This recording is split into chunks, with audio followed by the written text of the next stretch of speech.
O que acontece com quem pega coronavírus? Se você tiver Covid-19, que sintomas que vai sentir e por quê? Vamos dar uma olhada no curso da doença no nosso corpo.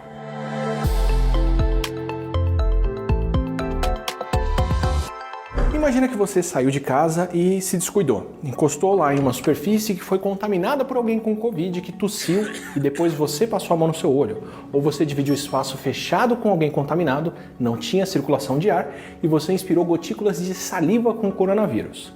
Agora que ele entrou em contato com as suas mucosas, ele pode cair na corrente sanguínea ou seguir se multiplicando dentro do seu nariz e descendo pelo sistema respiratório. Essa multiplicação do vírus pode ser inclusive a causa da perda de sensação de cheiro e gosto, que é a hiposmia, que muitas pessoas sentem nos primeiros dias da Covid. Os outros sintomas não aparecem na mesma hora, eles podem levar de 2 a 14 dias para acontecer, enquanto o vírus começa a tomar conta dos pulmões, que é o período de incubação. Nesse meio tempo, durante a incubação, o vírus está entrando nas células que cobrem o interior do nosso pulmão, se multiplicando e destruindo essas células por onde passou. Por isso que gargarejo, bochecho ou mesmo beber água não adiantam contra o coronavírus, porque ele está nas vias respiratórias. E aí, por volta de 4 dias depois, essa multiplicação do vírus já pode ter sido suficiente para ele estar presente no muco e na saliva em quantidades grandes e começar a ser transmitido por nós, mesmo sem sintomas. Esse período, onde alguém que tem o vírus pode transmitir ele para outras pessoas, mas ainda não sabe que está doente, é o grande motivo de precisar isolar todo mundo, como a gente tem que fazer com a Covid-19, já que outras pessoas podem pegar o vírus de alguém que nem sabe que está com ele. E para a maior parte das pessoas, lá pelo 5º ou 6º dia, o corpo começa a reagir ao vírus e aparecem os sintomas. E a maioria dos sintomas mais sérios acontecem por causa da reação do nosso corpo e não por causa do vírus. Começando com a febre, que é o sintoma mais presente, e também a inflamação dos pulmões, que causa irritação, que faz o corpo tossir, daí a tosse seca que muitos com Covid-19 têm. E junto dessa inflamação do pulmão, o vírus acaba destruindo as células que levam o muco para fora de lá e das vias aéreas e o catarro acaba se acumulando.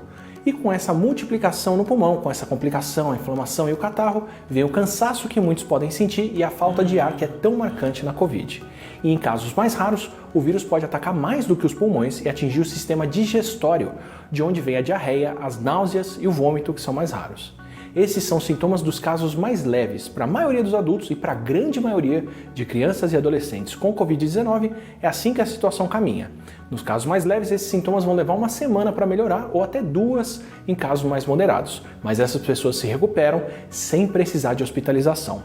Já nas pessoas mais velhas, em alguns casos mais novos, e entre aqueles que têm condições de saúde que vão complicar a progressão da doença, como problemas cardíacos, diabetes, pressão alta, asma ou outros problemas respiratórios, as complicações podem ser maiores.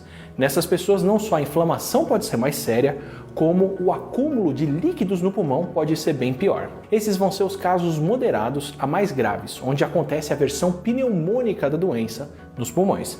Nesses casos, depois de uma semana dos primeiros sintomas, em média, ao invés dos sintomas começarem a ir embora, eles se tornam piores. E o acúmulo de líquidos no pulmão, nessa situação, pode causar a falta de ar que obriga muita gente com Covid-19 a buscar hospitalização para receber ajuda respiratória.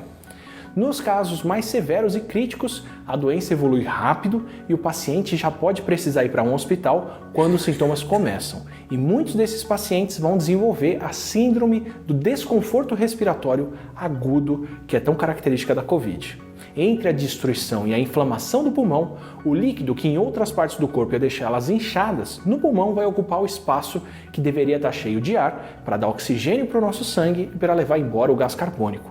Isso vai causar uma insuficiência respiratória grave que pode ser fatal. Nos casos críticos também pode acontecer o choque séptico, que é quando a infecção começa a causar a falência de outros sistemas, além do sistema respiratório, como o sistema circulatório, que pode perder o controle da pressão sanguínea. E entre os menores de 18 anos, esse tipo de complicação é bem rara, pelo menos mais rara do que entre adultos. Os pacientes que chegam nesse estágio grave da doença podem levar de 3 a 6 semanas para se recuperarem, principalmente entre os mais velhos. E no pior do cenário, que acontece só com uma parte de quem contrai o coronavírus, a morte pode acontecer entre 14 e 19 dias dos primeiros sintomas. Essa situação extrema acontece com a minoria de quem contrai a Covid, mas nem por isso a doença é menos séria. Ainda são pelo menos 20 vezes mais mortes proporcionalmente do que a gripe comum. E independente das mortes, como muita gente precisa de atendimento hospitalar por causa dessas complicações mais sérias, todo o sistema de saúde de uma região com um surto é rapidamente ocupado. Por isso, mesmo se você não for de um grupo de risco, fique em casa.